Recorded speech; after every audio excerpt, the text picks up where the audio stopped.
நிரந்தர ஆசிரியர்.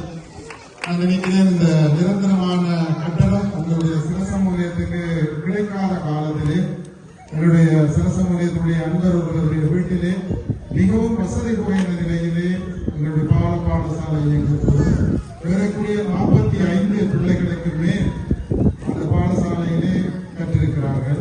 அவர்களை சிறப்பான முறையில் மிகவும் வசதி குறைந்த நிலையிலே நாங்கள் சிரசமூலிய நிர்வாகத்தாலே அங்கே செல்லுகிற பொழுது இந்த குறையும் சொல்லாமல் சிரித்த முகத்தோடு எங்களை வரவேற்ற பின்பு சில குறைகளை நிவர்த்தி செய்து தரும்படி கூறியிருப்பார்.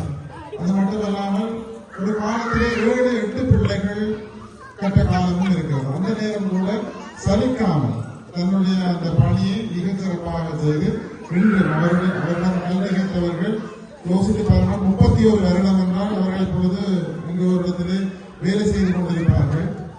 அவரிடம் கல்வி கற்றவர்கள் ஆரம்ப கல்வி என்பது மிக முக்கியமானது. அன்பு அரவணைப்பு ஒரு தாய்க்குரிய இயல்புகளோடு இருந்து கற்பிக்க வேண்டும்.